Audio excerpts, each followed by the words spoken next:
Gostaríamos de lembrar que nas redes do Instituto Lula, no nosso canal do YouTube, tem muita coisa acontecendo. E para ficar sempre bem informado, basta curtir, compartilhar, acessar as redes do Instituto Lula. Essa é uma grande contribuição que todos vocês podem dar ao Instituto Lula, fazendo com que essas iniciativas sejam cada vez mais compartilhadas, sejam cada vez mais divulgadas. O Instituto Lula, naquilo que se propõe em ser um espaço de debate, de promoção e divulgação de informações importantes para a transformação da nossa realidade, conta com vocês nessa tarefa. Bora lá, pessoal, curtir, compartilhar, acessar e divulgar as redes do Instituto Lula e também o nosso canal no YouTube. Não esqueça de curtir e deixar seu comentário. Isso é muito importante para a continuidade e divulgação de todas as atividades do Instituto.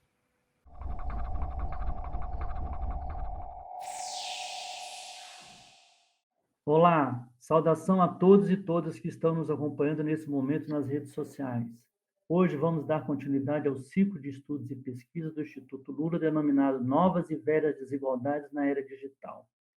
Esse ciclo é composto de webinários para apresentação e debate dos estudos e pesquisas aprovados na chamada pública que o Instituto Lula realizou no final de 2021 e que agora já está em sua etapa final. Depois de alguns meses de trabalho e discussões internas, este é um momento oportuno para os autores receberem comentários, críticas e sugestões de convidados externos sobre o seu trabalho. Esses estudos e pesquisas, vale salientar, estão diretamente relacionadas aos propósitos de atuação do Instituto Lula e procuram contribuir para o esclarecimento e a solução de problemas relacionados ao desenvolvimento, à soberania nacional, à redução das desigualdades e ao avanço social, político, econômico e ambiental do Brasil na era digital. Eu sou Jorge Abraão de Castro, doutor em Economia e membro do GAT, Grupo de Acompanhamento de Temas Estratégicos do Instituto Lula, e serei mediador da nossa conversa. Hoje, o estudo a ser discutido no webinário é parte de um dos temas do referido edital denominado América Latina na Encruzilhada no Início do Século XXI. E o propriamente dito, e o estudo tem como título Corredor Bioceânico, a Rota de Integração Latino-Americana e os Fluxos Produtivos, e será apresentado por seu autor, Rodrigo Mendes Souza, que é professor adjunto do curso de Arquitetura e Urbanismo da Universidade Federal de Mato Grosso do Sul, doutor pelo Programa de Pós-Graduação da FAO-USP, na área de concentração em História e Fundamentos da Arquitetura e do Urbanismo. Este trabalho será comentado por Nilce Cristina Aravestia, que é arquiteta, mestre e doutora pela Universidade de São Paulo, pela USP, docente do Departamento de História da Arquitetura e Estética da Faculdade de Arquitetura e Urbanismo da Universidade de São Paulo, e pesquisadora do Laboratório para Outros Urbanismos, Lab Outros, da mesma faculdade, e líder do grupo de pesquisa Cultura, Arquitetura e Cidade na América Latina, CACAL. Me corrija se eu estiver errado em alguma coisa dessa, viu, Nilson? Por favor. Esse trabalho também será comentado por Alexandre Delijaikov, arquiteto efetivo da Prefeitura de São Paulo, professor do Departamento de Projetos da Faculdade de Arquitetura e Urbanismo da Universidade de São Paulo, a FAUSP, coordenador do Laboratório de Projetos LabProje, FAUSP. Feita essas, professor Alexandre, também, por favor, fique à vontade para corrigir aqui na sua fala se eu deixei alguma coisa fora do seu currículo e tudo mais. Feitas essas apresentações iniciais, eu passo a palavra ao Rodrigo para que ele possa fazer a apresentação do seu trabalho no tempo aí estimado entre 20 e 30 minutos. Por favor, Rodrigo, a palavra é sua. Bom, primeiramente eu queria agradecer a oportunidade de fazer a pesquisa, as trocas de ideias que nós tivemos ao longo desse processo, Jorge, e agradecer a presença do professor Alexandre e da professora Nilce em virem debater aqui conosco, né? Bom, primeiramente o trabalho não é um trabalho só meu. A gente já vinha desenvolvendo o trabalho com uma pequena equipe, e quando a gente começou a desenvolver a pesquisa propriamente para o Instituto Lula, a gente teve a oportunidade de aumentar essa equipe, dado o interesse do tema, né? E o tema do nosso trabalho a gente acaba pegando algumas questões que, ao nosso ver, elas estavam aparentemente soltas, né, e tentar amarrar elas a partir de um objeto de estudo, que é o município de Porto Murtinho, no Mato Grosso do Sul, às margens do Rio Paraguai, na fronteira com o Paraguai. Um município esse que a gente, ao longo desse trabalho, entendeu ele como determinado por dois eixos, né? Principalmente, inicialmente, o eixo da Rota de Integração Latino-Americana, conhecida como RILA, né? Uma sigla, né? Um acrônimo conhecido como RILA, que visa ligar os portos do sudeste brasileiro, principalmente Paranaguá e Santos, aos portos da costa norte do Chile, Iquique, Arica, Mejillones e principalmente Antofagasta, que isso, na verdade, isso vem numa uma linha histórica, né, isso sempre foi perseguido em vários momentos da história de ocupação do continente americano, do ponto de vista dos colonizadores, de fazer essa ligação terrestre entre os dois oceanos. E, atualmente, há um projeto em implantação que consiste nessa rota de integração latino-americana e que passa por Porto Murtinho. E isso determina um eixo leste-oeste que cruza justamente com a rede de cidades de fronteiras do Brasil, que na nossa pesquisa a gente acabou por entender como um eixo norte-sul. Então, o município de Porto Murtinho, né, ele é objeto desse estudo porque ele é determinado por esses dois eixos. Eu digo isso porque na outra ponta, né, o que nós temos? Que eu digo que a gente tem algumas questões que estavam ali pairando em torno desse objeto, mas elas não estavam ainda completamente articuladas. Primeiro, essa questão da rede das cidades de fronteiras, né? Segundo, o eixo, principalmente o eixo da rota latino-americana, e existe a presença da água nesse território do Mato Grosso do Sul, que é um elemento definidor do Mato Grosso do Sul, em várias camadas, né? A gente tem, desde a ocupação do território pelo colonizador europeu e pelos próprios povos originários, uma coisa extremamente baseada na navegação fluvial. Nós temos a própria uma questão mítica na definição desse território. Os espanhóis, durante muito tempo, acreditavam que existia uma lagoa no interior do continente, da onde nasciam os rios da Bacia do Prata e da Bacia do Paraguai. Na verdade, essa lagoa era um Pantanal, uma planície alagável, ou seja, uma geografia que muda, né, uma geografia mutável, e por isso que eles nunca conseguiam estabelecer de fato a região precisa dessa lagoa, porque em determinada época do ano certas partes estavam alagadas e outras não. E existe também uma questão a questão da água como fonte, né, dos principais produtos exportados pelo estado do Mato Grosso do Sul, principalmente proteína animal, né, a soja e celulose, né, seriam os três principais produtos do Mato Grosso do Sul. Ou seja, tudo isso com uma grande dependência de água, não se localiza, não é um acaso isso estar localizado numa região onde se tem uma grande abundância de água. O Mato Grosso do Sul ele é a unidade política que tem a maior porcentagem do seu território assentado sobre o aquífero Guarani, né, conhecido como um dos grandes reservatórios de água potável aí do mundo.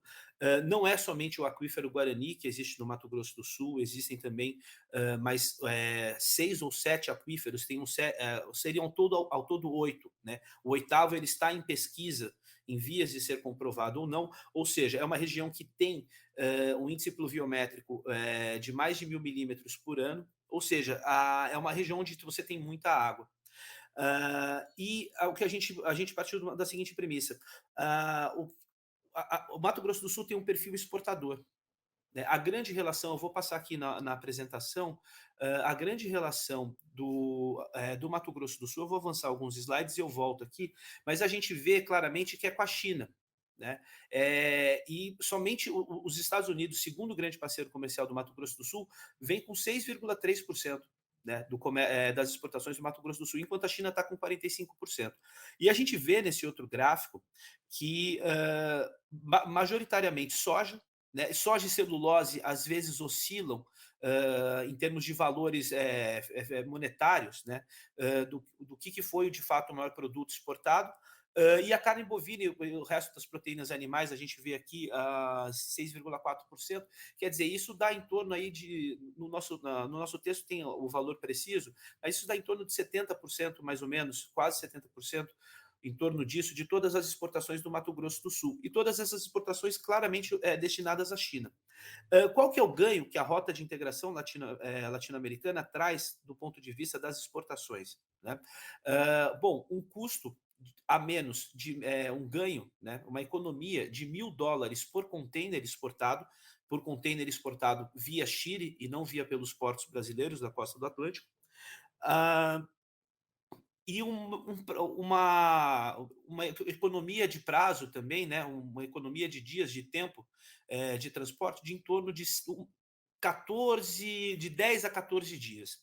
Então, diante disso, né, a gente pensou o seguinte: bom, o que a China tem uma política, pensando na China como principal parceiro comercial do Mato Grosso do Sul, a gente entende, a China tem uma política muito bem definida a respeito dos seus recursos naturais. Né? A soja que eles compram, eles não usam a água deles para a produção de ração animal, eles usam a água deles somente para a indústria e para consumo humano. E a soja que eles compram do Brasil, ela não é destinada a consumo das pessoas. Né? É uma soja, por ser transgênica, é uma soja destinada para fazer ração, para fazer consumo animal. A soja, o grão de soja, tem 50% do seu peso em água, da sua massa em água. A planta de soja chega próximo a 90% da sua massa em água. Soma-se a isso o seguinte conceito: dos pesquisadores holandeses do laboratório do Delft Hydraulics, que vão afirmar o seguinte, que você tem um conceito de água virtual, né, que funcionaria quase como uma balança comercial, mas com um sinal trocado. Quanto mais água você manda para fora, menos interessante é para você. E do que parte esse conceito? De toda a água envolvida na cadeia produtiva de um determinado produto.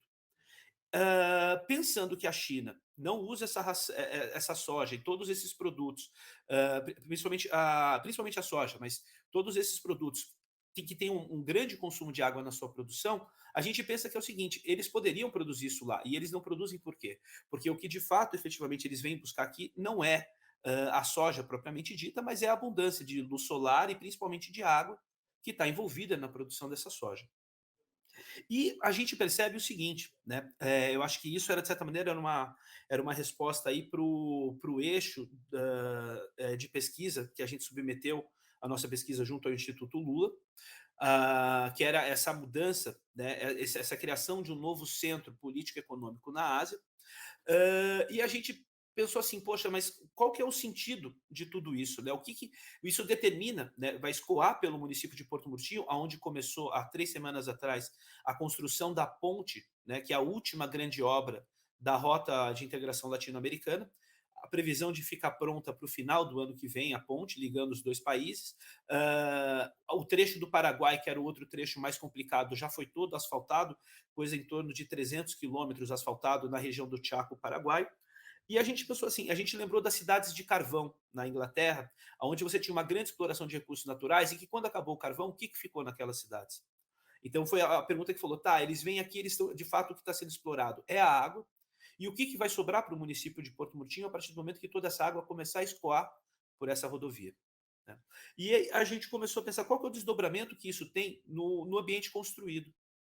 Que tipo de cidade que essa exploração de recursos vai engendrar? E a gente precisa primeiro começar a ter uma noção do impacto disso. Então a gente tem aqui nessa tabela, a gente voltando um pouco para a China, como que muda. A China passou por um processo consolidado em 2011, da maior parcela da sua população se tornar urbana, isso em 2011, essa primeira virada demográfica, e agora é uma perspectiva que a China, que atualmente tem entre 5% e 6% da sua população definida como uma população de classe média alta, né, ou classe alta, e que a China talvez essa parcela da sua estrutura demográfica comece a aumentar. A título de exemplo, países como o México, Brasil, Turquia teriam como classe média, média alta e classe alta em torno de 30 a 47% das suas populações. E se a China fizer um movimento para metade disso, o impacto é muito grande. E o que a gente percebeu é que o simples anúncio do início dos estudos para viabilização da ponte que realiza e do asfaltamento das rodovias do lado paraguaio, isso ao longo de, eu tenho aqui nos gráficos, né? A gente vê ao longo de 2019 para 2020, eu não tenho nem os dados de 2021 e 2022, mas a gente percebe que quase dobra, né, o fluxo de exportações via Porto Murtinho. Inclusive, há terminais portuários sendo implementados de 2020 para cá. O outro terminal foi inaugurado e eles não estão trabalhando com capacidade ociosa. Quer dizer, isso, o impacto, né, a quantidade desse fluxo que vai passar pelo município ela é muito evidente, porque boa parte desse fluxo situado em Santos e Paranaguá vai começar a passar por Porto Murtinho. E aí foi a pergunta que a gente formulou, mas qual que vai ser o impacto, que tipo de cidade que isso vai engendrar, como que fica, né, o município de Porto Murtinho, porque o que vem a ser uma grande obra de infraestrutura? É só uma ponte que cruza o rio? Né? E a gente falou, bom, é óbvio que não é o desejável. E aí a gente foi ver direito como que a IRSA ou COSIPLAN, né, o nome muda, programou esses estudos. E apesar de ser uma coisa muito interessante do ponto de vista que você dota todo o continente sul-americano de vários projetos de infraestrutura, a gente sabe que às vezes a gente tem que partir de uma escala um pouco menor para poder escalar um pouco algum tipo de esses tipos de propostas. E quando a gente foi ler os documentos referentes ao eixo do corredor interoceânico central, como é chamado pela IRSA e pela COSIPLAN, essa repartição da Unasul, que cuidava de projetos de infraestrutura, a gente percebe que o meio ambiente ele só é considerado como uma ameaça a todos esses projetos. Ele não é considerado como a condição necessária para que esses projetos se desdobrem sobre o território. Eles entram no índice de ameaças. E, diante dessa pressão por recursos hídricos, né, aqui a gente tem, são um pouco mostrando essas diferenças de custos por toneladas, os tempos de trajeto, como eu te havia dito no começo da apresentação, e aqui nessa imagem a gente tem, né, todos os projetos que a IRSA Cosiplan pensaram, né, todos os eixos, como eles denominam, de infraestrutura para o continente sul-americano. E aí o que a gente percebe é que é o seguinte, que a questão do ambiente, né, é muito pouco discutida nesses documentos, e quanto mais do ambiente construído, pensando no ambiente construído, das suas relações com infraestrutura e que tipo de cidades, que tipo de espaços que esses grandes projetos de infraestrutura vão engendrar no território. Né? Aqui a gente tem, nesse próximo slide, a gente consegue ver os 3 eixos determinados pela IRSA, pela COSIPLAN, que passam de alguma maneira, pelo Mato Grosso do Sul, ele se sobrepõe, né? É o eixo Capricórnio, a hidrovia Paraná-Paraguai e o eixo oceânico central. Né? Esse último, onde está contido o projeto da Rota de Integração Latino-Americana. Aqui uma aproximação, mostrando exatamente o território, né, desse eixo oceânico central. Lembrando que o município de Porto Murtinho ele tá bem ali na divisa com o Paraguai. Né? E aí nós partimos de uma análise do Mato Grosso do Sul e percebemos que o município de Porto Murtinho ele não era determinado somente por esse eixo leste-oeste, como eu havia dito anteriormente, mas também por um eixo, grosso modo, norte-sul, determinado pelas cidades de fronteira. Né? E aí a nossa ideia é que o caso das cidades de fronteira fossem pensados individualmente, né, por uma proposta de digamos assim, por um consórcio, por uma parceria entre pesquisadores, entre universidades, que foi o caso do projeto que a gente fez, eu como professor da Federal do Mato Grosso do Sul, o Alexandre e o Grupo Metrópole Fluvial como pesquisadores da Universidade de São Paulo. Nós tivemos pesquisadores também da Universidade Federal de Pernambuco e da Universidade Federal de Juiz de Fora, e a ideia seria que isso fosse, digamos assim, uma pesquisa modelar para se pensar um pouco as cidades de fronteira. A gente tem aqui o município de Porto Murtinho, eu não sei se de fato a visualização pela tela consegue ver, mas a gente mapeou todas as cidades de fronteira e a situação qual era a situação, se tinha era uma fronteira fluvial, se era uma fronteira terrestre, sendo fluvial, se havia ponte ou não, e determinamos o município de Porto Murtinho como nosso objeto. Aqui, nesse segundo slide, a gente tem uma projeção do aquífero Guarani, para a gente ver como que ele se distribui pelo continente, como que boa parte dele está situada no Mato Grosso do Sul, no Brasil e principalmente no Mato Grosso do Sul, né? Uh, aqui é um pouco ilustrando essa situação do Mato Grosso do Sul no interior do continente, e aí eu acho que tem uma outra imagem que mostra isso também de uma maneira, traz outras informações a respeito de relevo, principalmente, mas a ideia é que o Mato Grosso do Sul, isso desde o século XVIII, ele é uma área pensada como o grande ponto, né? Não é nem o Mato Grosso do Sul, né? Era o sul do Mato Grosso, como o grande ponto que vai articular o interior do continente, e aí não só o interior brasileiro, mas o interior também considerando o Paraguai, partes da Bolívia, da Argentina, com o Atlântico. Né? E o que a gente vê com o projeto da Rota de Integração Latino-Americana é que esse caráter do Mato Grosso do Sul se reforça também em relação ao Pacífico, porque os pontos de transposição da Cordilheira dos Andes via o norte do Paraguai e sul da Bolívia são mais interessantes, né? Não é à toa que a rota bioceânica está sendo traçada ali. Então, nesse outro mapa aqui que nós elaboramos na pesquisa, é um mapa que coloca as diferenças de nível, tanto em planta quanto em corte, né, no traçado dessa rota de integração latino-americana. E o que a gente percebe é que a gente tem o município de Porto Murtinho aqui no número 3, o que a gente percebe é que existe uma pequena variação de cota desde a foz do Rio da Prata até a cabeceira praticamente do Rio Paraguai. Ou seja, geograficamente é uma região muito contínua e que isso explica a influência do Mato Grosso do Sul nessa articulação norte-sul também do interior do continente. A gente consegue ver no desenho de cima, que é um corte, toda a proporção, né, e a dificuldade que representa a transposição da Cordilheira dos Andes, mas a gente vê também que o município de Porto Murtinho, em linha reta, está equidistante aos dois oceanos. Então, de fato, é uma situação muito privilegiada do ponto de vista da logística e de comunicações, de estabelecer ligações entre esses dois pontos.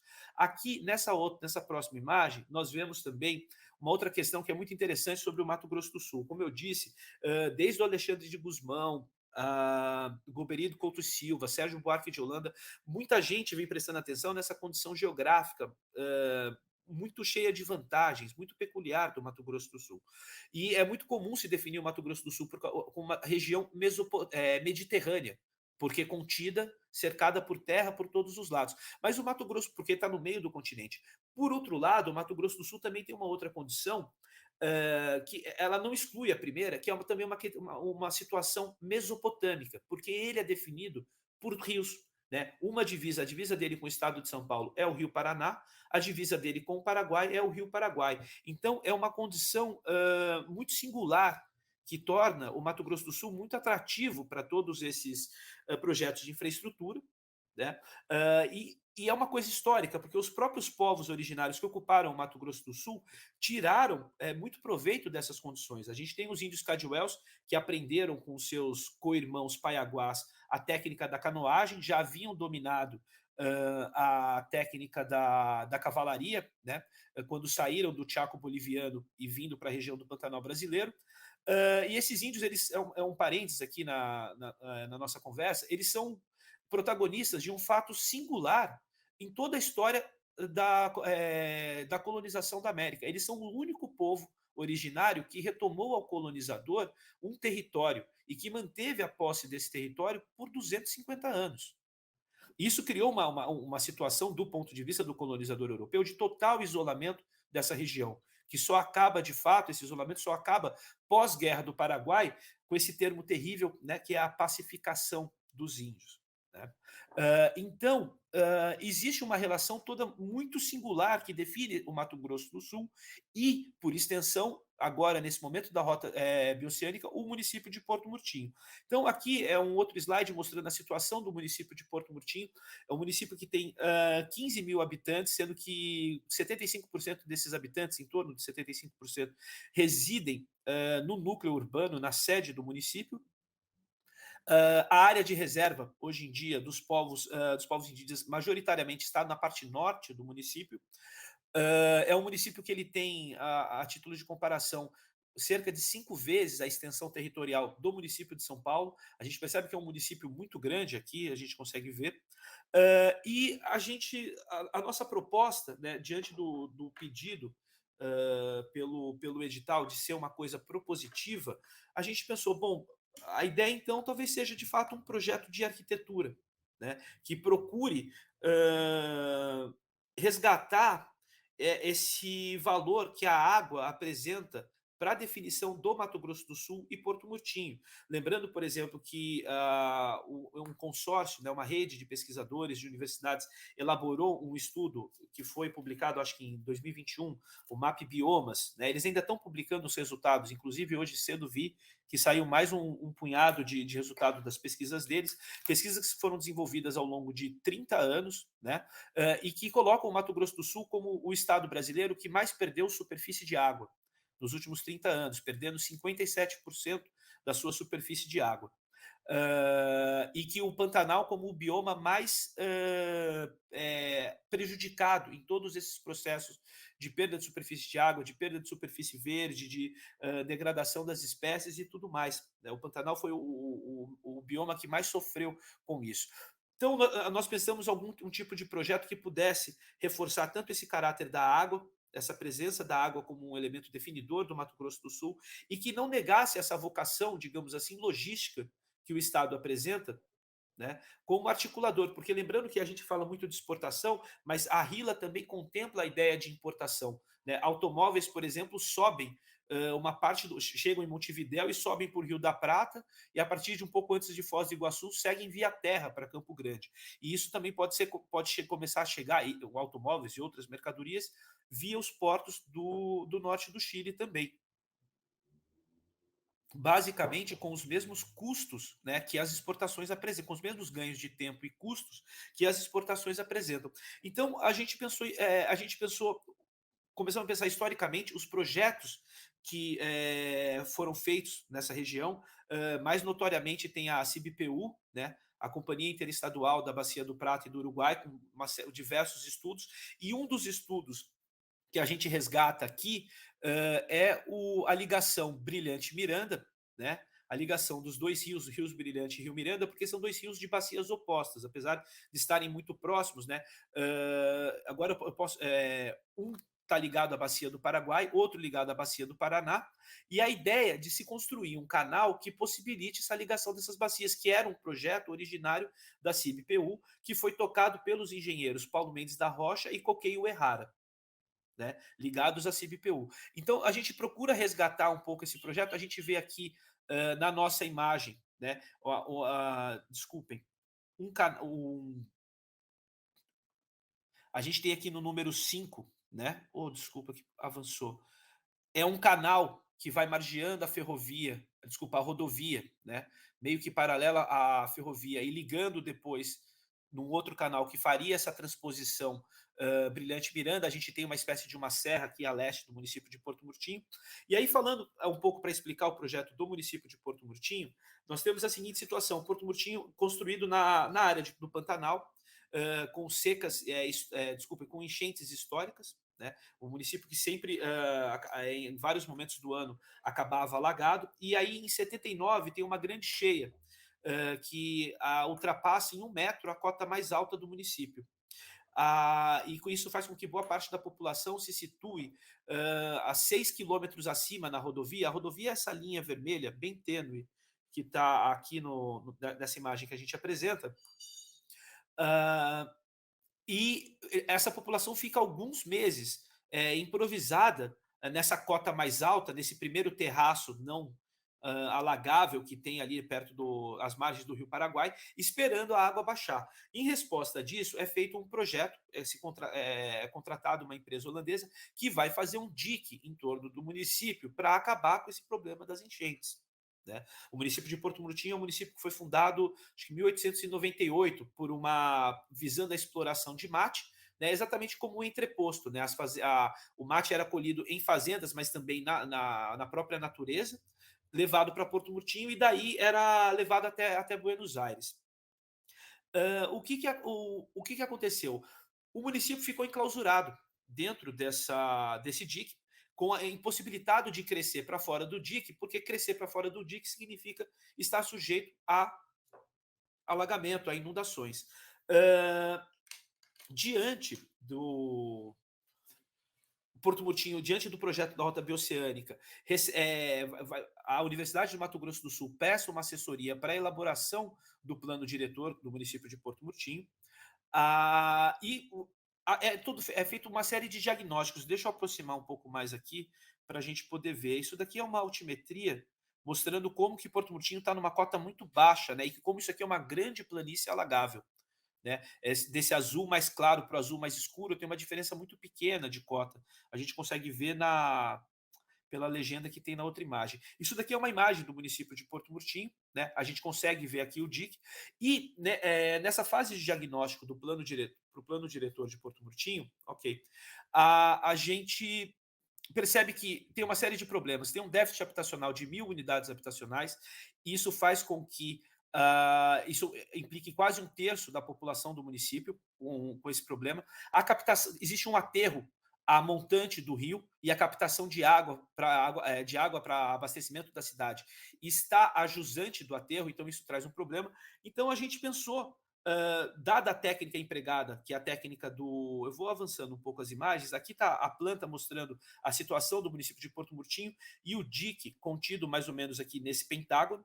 E então nós pensamos um projeto que procurasse atender essas demandas, né? Aqui ao norte, né, considerando o norte aqui para cima da imagem, é onde está o aterro sanitário e a captação de água do município. A gente pensou um prolongamento, né, desse pentágono, né, uma espécie de um offset desse pentágono, fazendo um sistema, um polder, né, que seria um sistema de diques e os seus respectivos canais de drenagem, contando para possibilitar a ampliação da cidade. Essa ampliação da cidade pensa uma parcela de lotes de quadras livres, constituídos como uma espécie de hortas urbanas, visando a alimentação da população, e também visando constituir uma espécie de um banco de terras para uma ampliação futura, para que essa ampliação pudesse, não fosse necessário fazer um novo dique para essa ampliação.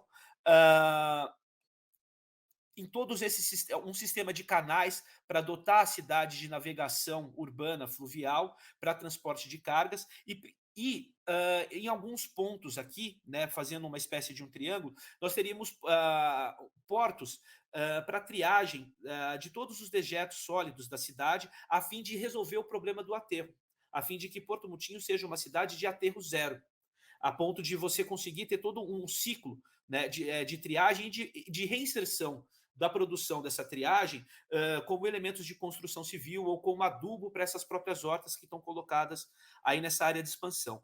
Nós temos aqui, né, alguns cortes mostrando como que seriam essas possíveis, essa relação de Porto Murtinho com o rio e com o sistema de canais. Aqui fica mais evidente. A gente propôs um canal central, que é aquele maior que está nessa imagem aqui, esse é o meio, né, que tem 50 metros.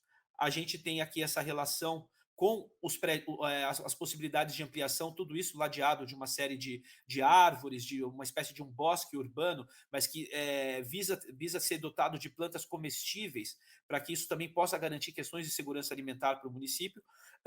Edifícios, eu acho que aqui fica mais evidente, onde a gente vê, né, toda essa relação. Aqui à direita o canal, já pensando todo o sistema de infraestrutura urbana, como a fiação enterrada, coleta separada de águas pluviais e de esgotos, e colocado alguns edifícios de média altura, com térreo livre, que esse térreo poderia ser ocupado por serviços públicos, como escolas, bibliotecas, eventualmente UBS, ou pela própria iniciativa privada, criando uma espécie de sombra para que isso aqui fosse mais agradável, esse caminho. E aqui a gente tem uma perspectiva mostrando mais ou menos como que seria essa possível expansão do município de Porto Murtinho, tendo em vista a escala das mudanças que vão incidir sobre esse território. Né? Pensando que esse modelo de expansão para o município de Porto Murtinho poderia ser repetido num futuro, quando essa área, né, essa área proposta inicialmente já estivesse saturada. Aqui uma imagem ilustrativa do que a gente espera que seria essa orla do Rio Paraguai, a partir do projeto, né, proposto, e acho que, grosso modo, era isso, a apresentação do projeto. Obrigado, Rodrigo. Bom, eu botei uns 5 minutinhos ali, mas estava bem cronometrado. Obrigado pela... Fomos dentro do tempo.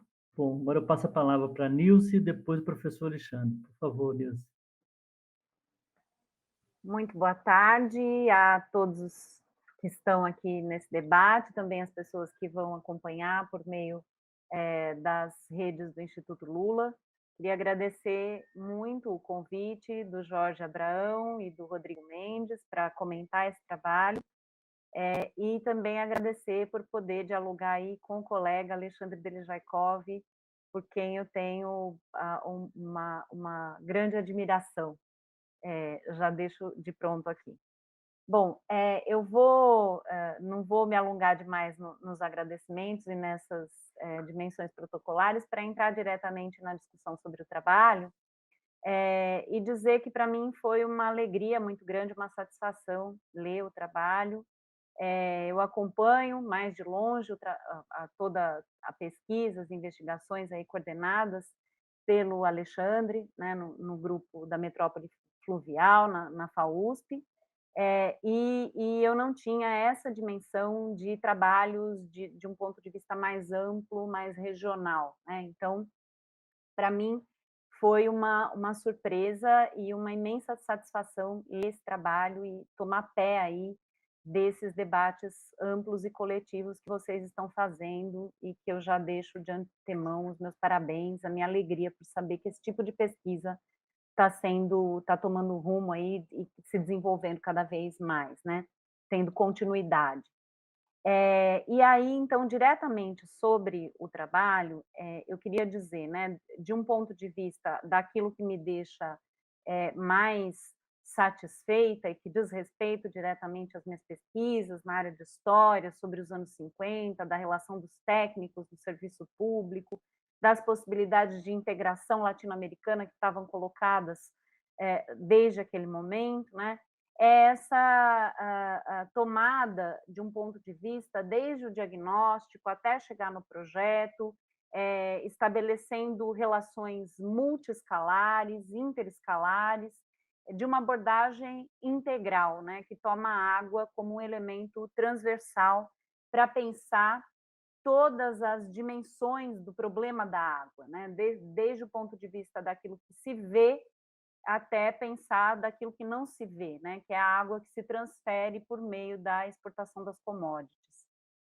E aí, também quero dizer que é muito interessante como que isso vai se estabelecendo durante o decorrer do trabalho nas relações da importância da água com as dimensões históricas de ocupação desse território, pelas distintas culturas, civilizações, populações que ocuparam esse território, né? Então, esse reconhecimento das distintas formas culturais de ocupação pretérita, passando pelos povos originários, depois pelas missões jesuíticas, né? Até chegar ao trabalho dos técnicos da Comissão Interestadual da Bacia Paraná-Uruguai, que talvez tenha sido aí o nosso grande referencial de planejamento regional, estratégico, de maior envergadura, né? Sobretudo se a gente pensar a relação do próprio Estado de São Paulo nessas dinâmicas todas,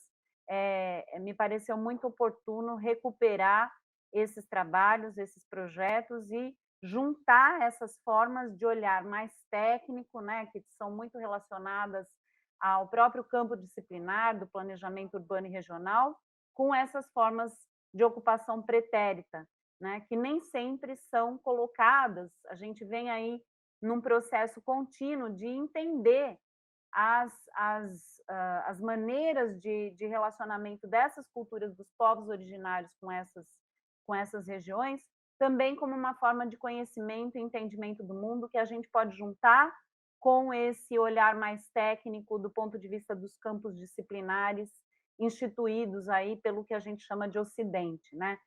No âmbito dos próprios desdobramentos da colonização brasileira, né?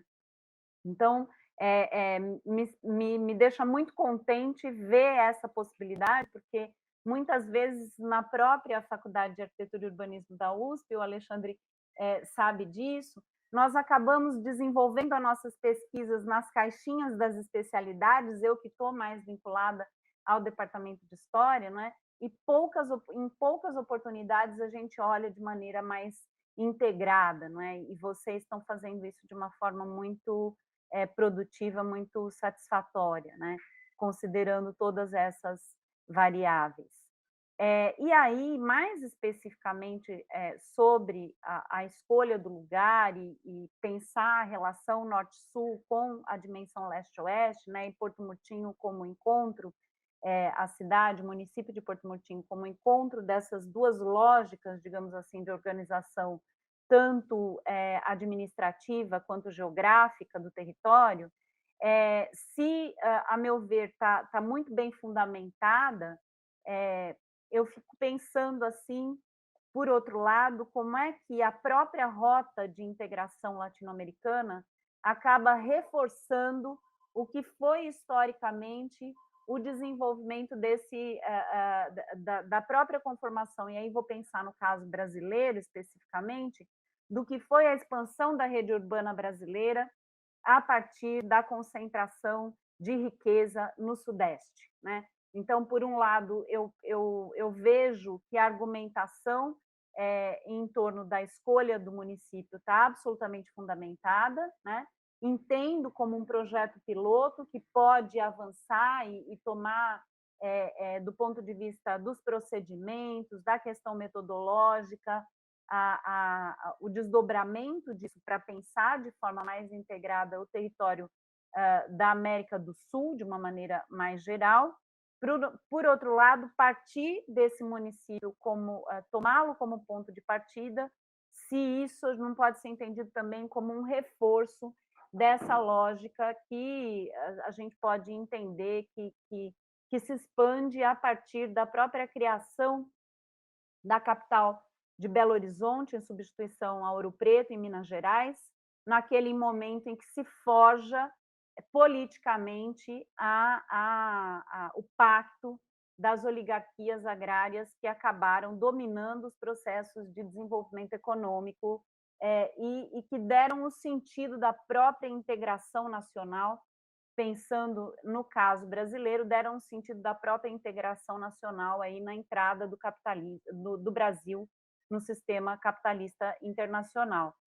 Desse ponto de vista, eu fico pensando se não deveria já pensar num salto que integrasse isso, obviamente, para um desdobramento do próprio trabalho, que pensasse a integração também mais ao norte, nesse próprio miolo do continente, né? Pensando se um trabalho como esse, se um projeto como esse, se o próprio desdobramento desse trabalho em função da própria rota da integração latino-americana, tal qual ela está colocada, não acaba reforçando o que é o desenvolvimento da própria América do Sul nesses termos. Um outro elemento que eu queria colocar, que também vai nesse mesmo sentido, né, que o Rodrigo coloca muito bem, né, como é que a questão da natureza, do ambiente, e mais ainda pensar como é que se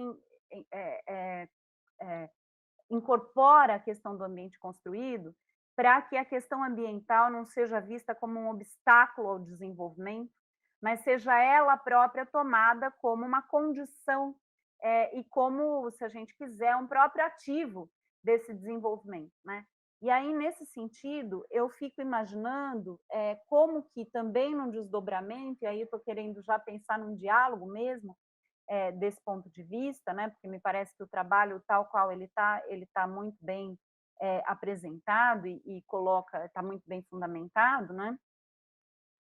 Eu fico ali pensando como incorporar o próprio projeto para pensar, a partir dessa lógica da ideia das equipes públicas de projeto, de uma cultura de projeto de arquitetura pública, a gente pensar um projeto piloto como esse, não só respondendo a demandas da economia global tal qual ela está colocada, né? E aí pensando na redução dos danos relativos a essa exportação da água, mas pensando no próprio desenvolvimento desse projeto e um piloto como esse, como uma oportunidade do Estado se colocar como indutor de novas formas de desenvolvimento, né? Se coloca num sentido de reverter a lógica desses processos que colocam os países latino-americanos exclusivamente como agentes de exportação dessas commodities, né? E aí pensar no desenvolvimento dessa arquitetura pública também como uma possibilidade de ampliação do desenvolvimento de tecnologias que respondam a desafios como esses que estão colocados nessa região, mas que se tornem essas infraestruturas mesmas, as tecnologias envolvidas nelas, produtos de exportação dos países latino-americanos, se a gente quiser para a China, para a América do Norte, para a Europa, e assim por diante, né? Então, como é que nós mesmos nos colocamos como exportadores de tecnologia, pensando num projeto como esse, como indutor também de novas formas de desenvolvimento, tendo aí o meio ambiente como um ativo, né?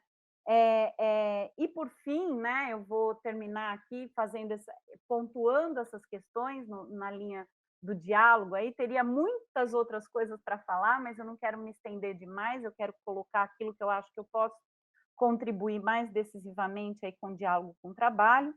A questão da cultura, que me parece muito evidente nas imagens, né, quando a gente vê ali, por exemplo, a sugestão da imagem de ocupação dessa orla com atividades de lazer, de cultura, etc., né?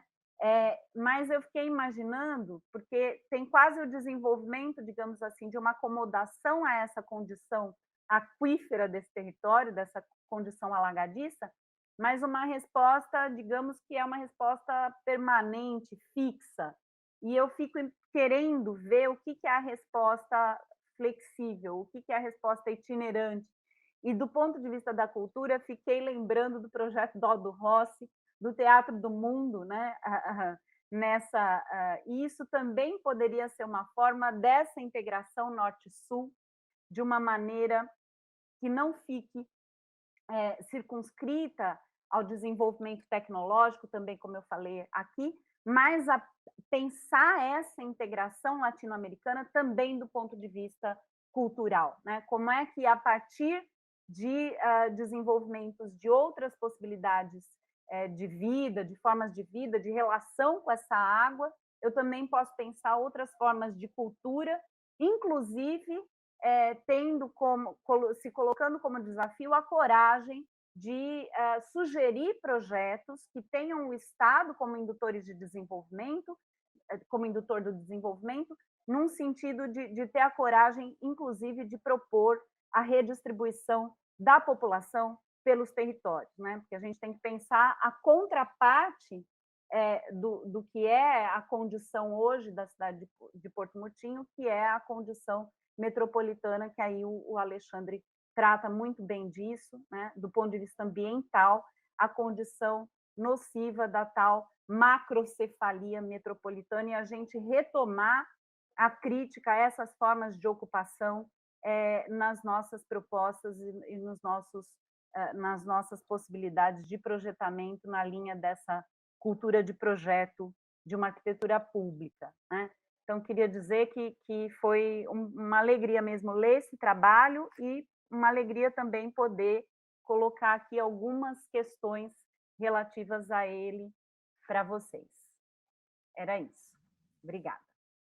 Obrigado, Nilce. Obrigado, Nilce. Professor Alexandre, a palavra é sua, por favor.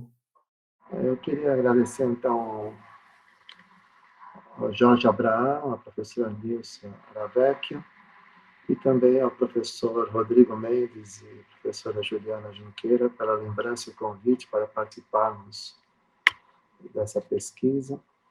E fico muito feliz de iniciarmos aqui, possivelmente, a partir desse artigo, frutífero trabalho de pesquisa conjunta entre a Universidade Federal do Mato Grosso do Sul e a Faculdade de Arquitetura e Urbanismo da Universidade de São Paulo, envolvendo outras universidades, como de Juiz de Fora e de Recife Federal.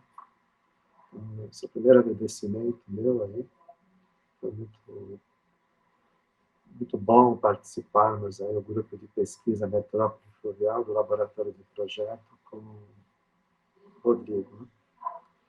E também achei muito boas as considerações da professora Nilce sobre todo esse nosso contexto aqui, né, da América do Sul, da América Latina. Né? Percebemos dentro dos jornais do dia, né, os incêndios na Europa, Portugal, França, Califórnia, e os incêndios aqui na América do Sul e no Brasil, principalmente em Pantanal, né, também, além da região amazônica. E, digamos, apesar de ser praticamente um mar interior latente, né, uma região mediterrânica e mesopotâmica, né, o Pantanal também assume um caráter assim de tempestade de poeira, de terra, né, e uma umidade relativa do ar muito, digamos assim, de deserto. Né? Então, acho que, ao mesmo tempo, a ligação bioceânica Atlântico-Pacífico, nós temos um problema seríssimo dos oceanos, dos rios dos oceanos, as águas, né, de modo geral, estarem completamente contaminadas, né, que é o destino final de todos os resíduos, né, o desequilíbrio nosso, em geral, de como nós nos organizamos econômica e socialmente, né, politicamente, vai parar no fundo dos oceanos, né, prejudicando, nós sabemos pelos jornais, né, só para falar da indústria do petroplástico que causa para os oceanos. Né? Como a gente precisa mudar a mentalidade, as infraestruturas das mentalidades nossas e do imaginário. Então, nesse sentido, né, se pensarmos como a tal cultura de projeto de arquitetura pública, que tantos falamos aqui no laboratório de projeto, é no sentido de encarar a arquitetura como carreira de Estado. Acho que é importante nós, enfim, ampliarmos o debate entre as escolas públicas de arquitetura, não somente as escolas públicas de arquitetura, mas principalmente as escolas públicas de arquitetura, o Conselho de Arquitetura e Urbanismo, né?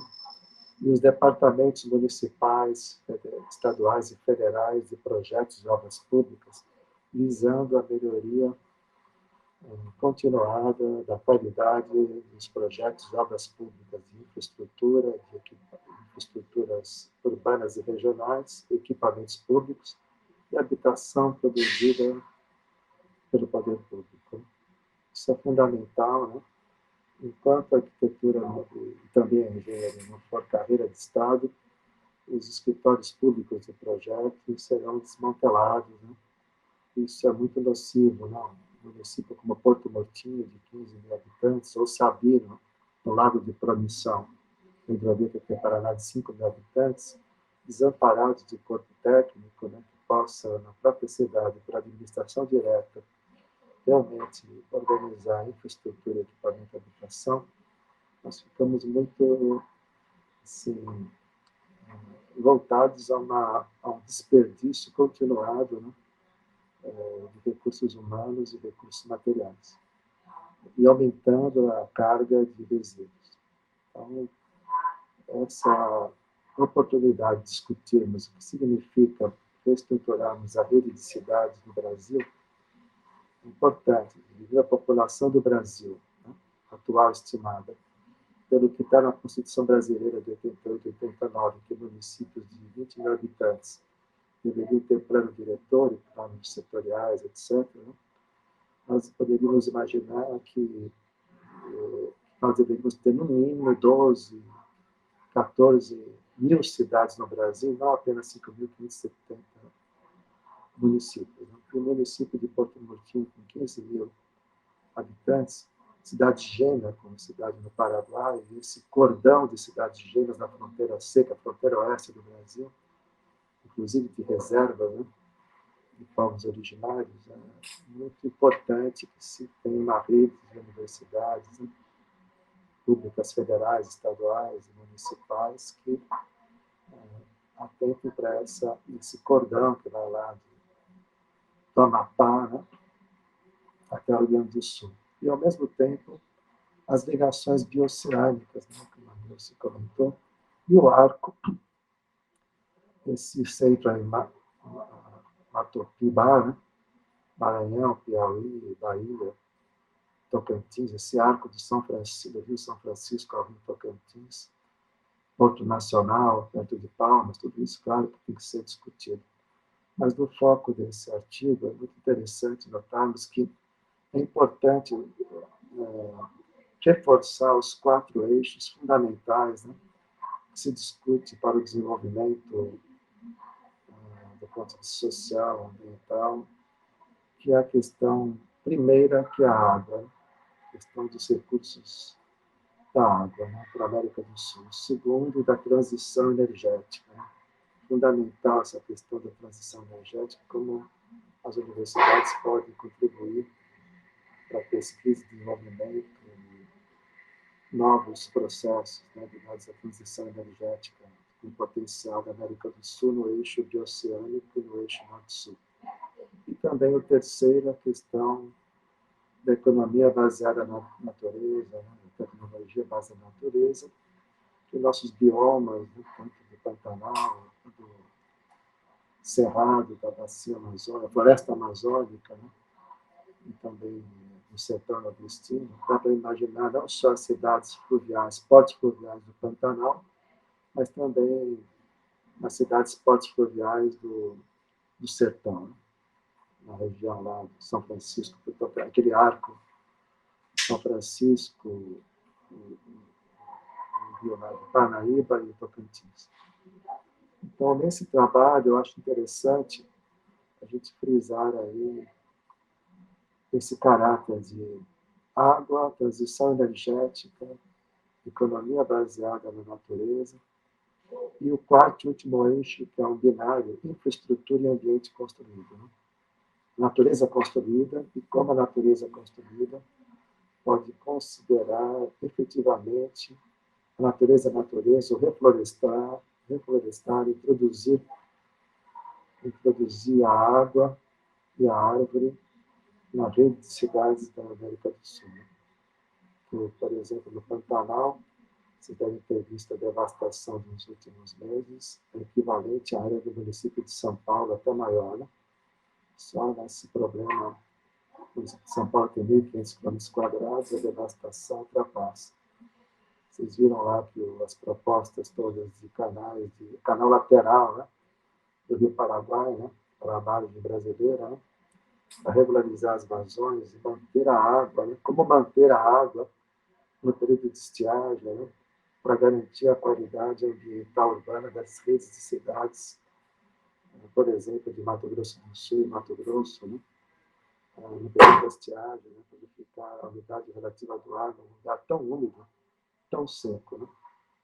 Então, é importante essa questão de como levar essa cultura construtiva, cultura arquitetônica e cultura urbana, né? No sentido de mudar os nossos hábitos, né, cotidianos, principalmente a partir de um alicerce ético, né, humanista, social, coletivo, que sustenta uma estrutura técnica estética que, por sua vez, apoie no abrigo de um viver coletivamente de maneira que melhore as condições ambientais. Né? Então, toda a questão, eu acho que a gente poderia resumir, sem ser uma panaceia, é a questão, talvez, da classificação dos resíduos de modo geral. Né? Todos os resíduos, de tal modo que a gente tenda a ter uma política pública de Estado visando o lixo zero e aterro zero. Né? Isso é muito importante para a qualidade ambiental urbana, para o saneamento básico, para a qualidade, a quantidade da água, e assim por diante. E isso pode gerar uma série de estímulos e ânimo para a população, de modo geral, do Brasil e da América do Sul, para mudar em novos modos de produção, visando essa base ética que eu disse, política, que é humanista, social, pública e coletiva. Né? Bom, acho que eu farei esses primeiros comentários. Novamente, dando os parabéns aí ao Rodrigo, ao Grupo Metrópole Fluvial, aos comentários da Nilce. E é muito bacana, depois da disciplina que nós fizemos aqui na FAO, que levaria Santos Antofagasta em 2006, retomarmos com esse convite muito generoso do Rodrigo para participarmos, nós, o Grupo Metrópole Fluvial, com esses estudos para Porto Murtinho. Né?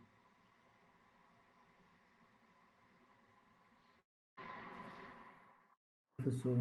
Bom, Rodrigo, agora é a sua vez. Fique à vontade, os comentários. Liga o microfone.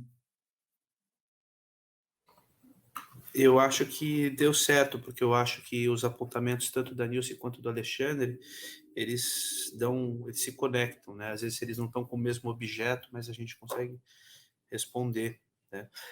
Eu só até acho que eu deixei isso claro na apresentação, mas o Alexandre também comentou, no final a gente desenvolveu o trabalho junto, né? O trabalho de um grupo relativamente grande de pesquisadores, talvez por isso também que ele tenha ficado um pouco maior do que a ideia original, e ao mesmo tempo também que a gente permitiu, como a Nilce colocou, essa aproximação em várias escalas, né? A gente chegou ali, parou na escala 1 para 500, 1 para 250, se chegou próximo da escala da arquitetura propriamente dita, né? E aí eu acho que um dos tópicos que a Nilce colocou, o que eu acho que também dá um gancho para responder o Alexandre, é essa questão das tecnologias e da ocupação do território pelos povos originários, né, Nilson?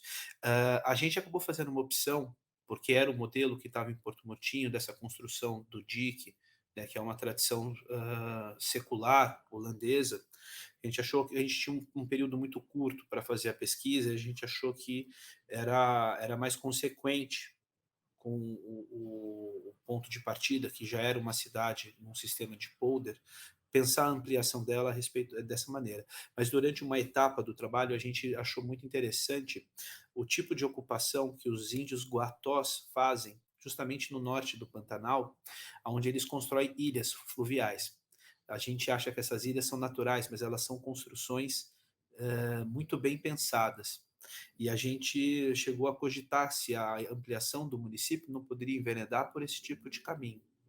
A gente até cogitou, falou, exatamente o negativo do que estamos fazendo, né? Onde seria a água, talvez fosse terra, né? E onde fosse terra, talvez fosse água.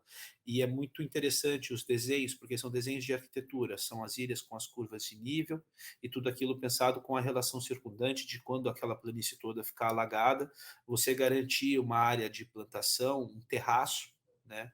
Onde você possa desenvolver a vida e a partir de canoas você ter a sua locomoção. Então, a gente chegou a cogitar, mas a gente achou que era enveredar para um caminho onde a gente não teria necessitaria de uma pesquisa mais aprofundada e a gente não tinha muito tempo. E a gente achou também que, dada a condição de partida de já ter um sistema de polder, né, em Porto Murtinho, que talvez fosse interessante replicar isso, mas sempre tivemos claro que a pesquisa ela ficava aberta, né, e a gente inclusive pensa em dar sequência a essa pesquisa, né?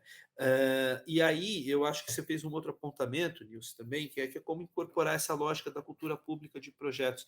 A gente estava nessa discussão, inclusive a gente apresentou o trabalho na disciplina da pós-graduação que o Alexandre da FAUSP, que o Alexandre ministra na quarta-feira passada, e em algum momento também surgiu essa discussão, porque é um pouco aquela coisa, nós sabemos fazer, né, temos o conhecimento, sabemos fazer direito, e por que efetivamente as coisas não se desdobram para além digamos assim, desse meio da arquitetura, né? E eu acho que uma das chaves para isso é o esforço de se estabelecer uma cultura pública de projeto. Eu penso que essa pesquisa para o Instituto Lula é uma oportunidade de criar interlocuções para além da arquitetura por conta disso, e acho que isso também vai muito na leitura que o Alexandre faz desde o trabalho dele no Hidroanel, e que a gente desenvolveu também em conjunto aqui no nosso estudo, né, que é pensar alguns eixos de desenvolvimento, como o Alexandre colocou, né, a água, a transição energética, a economia baseada na natureza, infraestrutura e ambiente construído, e articular isso com questões de políticas públicas, por exemplo, como a Política Nacional de Resíduos Sólidos, né?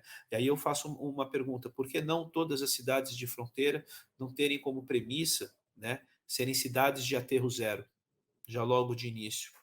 Né? Porque todas as cidades de fronteira não têm, às vezes, um sistema de infraestrutura ou de logística de transporte pensado pelas particularidades das suas condições e não como uma imposição rodoviarista que vem, digamos assim, de uma metrópole regional como São Paulo, né? Porque o que chamava atenção era isso: o que é uma rodovia de 12 metros quadrados cruzando o continente?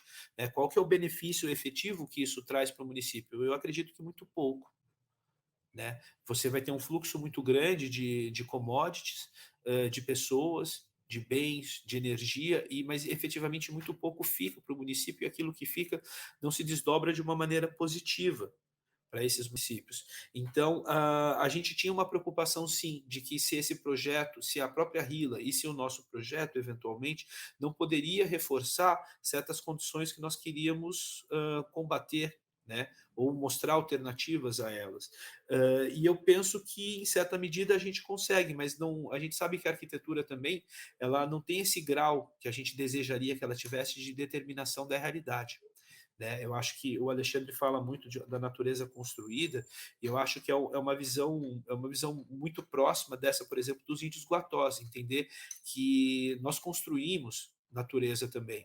Eu acho que, para dar um exemplo, graças ao sistema de eclusas que foi feito no Rio Tietê, agora existe um tipo de arraia que antes ficava restrita até Foz do Iguaçu, e que agora já está em todo o Vale do Tietê, porque ela se apropriou do sistema de eclusa para ir subindo o rio e chegar até o interior de São Paulo. Então, eu acho que os biólogos têm uma visão muito preservacionista, e a arquitetura sempre parte de uma ideia de mudança.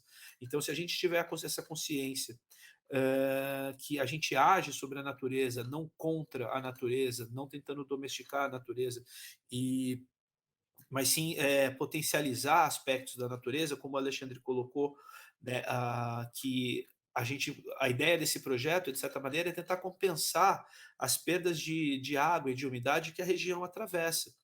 É uma região que tem, às vezes, que, apesar de ter muita água, tem épocas do ano que tem uma umidade muito próxima de uma condição de deserto. E isso traz uma série de problemas. E por que não, então, ter recuperar essas superfícies de água, permitir que esses rios sejam navegáveis durante mais tempo? O Alexandre comentou a ideia do canal lateral. Né? O que é o canal lateral? É a possibilidade de você ter garantir a navegação com um volume muito menor de água. Né? Porque você não precisa encher o rio inteiro para garantir que passe um comboio de chatas, mas você pode ter simplesmente um canal que é muito menor, muito menos profundo, e conseguir ter esse trânsito. Né? Então, eu acho que essa cultura de projeto ela vem quando ela começa a articular, né, no projeto de arquitetura, todas essas demandas. Eu acho que tem a demanda ambiental, mas a gente também não pode negar que a produção do Mato Grosso do Sul precisa escoar e precisa ser exportada de uma maneira eficiente. Aí eu acho, por exemplo, que o canal lateral e todo o sistema de canais proposto, ele atende esse duplo aspecto, tanto o aspecto ambiental, de garantir umidade, de garantir uma maior superfície de água, e garantir o funcionamento da logística, porque a gente sabe que nos anos anteriores, principalmente em Corumbá, que a navegação já começa a se tornar um pouco mais precária, é justamente em Porto Murtinho, né, um pouco acima da sede do município, a montante da sede do município, que o rio ganha condições mais favoráveis de navegação. Então a gente sabe que nos anos anteriores, a produção de minério de ferro de Corumbá encontrou dificuldade de ser escoada. Né? E aí eu penso que sim, o Alexandre inclusive usou a expressão, né, a gente tem que ver essa hemorragia de recursos naturais que caracteriza a América do Sul. Né? Se a gente pensar que boa parte do ouro que financiou a Revolução Industrial saiu por Paraty, e a gente vai ver o que sobrou para a gente. Paraty é uma cidade linda, um lugar muito gostoso, mas é uma cidade muito pequena, se você for pensar a quantidade de ouro que saiu por ali. Né? O que efetivamente ficou? E eu acho que esse tipo de projeto procura deixar alguma coisa que se desdobre positivamente naquele lugar. Né? E eu acho que também, como pesquisa, não foi um ponto de chegada, diria que foi um ponto de parada, porque a gente tinha um tempo e um cronograma e uma quantidade muito grande de informações para elaborar, né? O Jorge viu muito bem aí o tamanho do texto, foi difícil cortar algumas coisas, e isso também veio por causa dessa abordagem em escalas, porque a gente não conseguia pensar a coisa numa única escala, a gente procurava uma coisa mais transversal que integrasse tudo isso.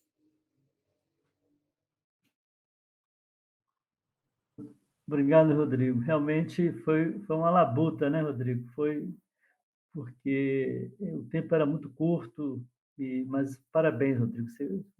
Você e seu grupo conseguiram lapidar aí até chegar a um texto um pouco maior do que a gente tinha previsto originalmente, mas bem compatível com o projeto nosso em geral, né? Acho que ficou muito bom. Bom, gente, excelente. Queria muito dizer a vocês que agradecer muito à professora Nilce, ao professor Alexandre, pela ótima interlocução e contribuição à nossa discussão. Queria também agradecer muito ao Rodrigo, né, pelo grande esforço que ele e o grupo dele desenvolveu. Ele já mencionou aqui que ele não está sozinho nessa, tem um conjunto de pessoas que trabalham com ele. E o edital permitia isso, incentivava. Vários trabalhos nossos está sendo desenvolvido com mais pessoas, além daqueles que estiveram ali encabeçando o edital, né? Então, dizer assim, muito, muito bom, o esforço foi bom, acho que os resultados têm sido excelentes, e o tempo foi curto, né? Eu acho que, mas a ideia do Instituto também não é fechar, né? É abrir a porta e não sei se haverá outros editais, mas pelo menos essas é uma boa iniciativa para se pensar para frente, né?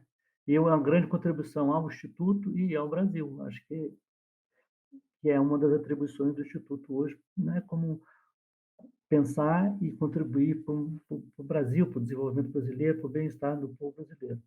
E, por fim, eu queria agradecer a todos e todas que nos acompanharam até agora e convido a continuar nos assistindo e prestigiando nos próximos webinários do nosso ciclo de estudos e pesquisas do Instituto Lula.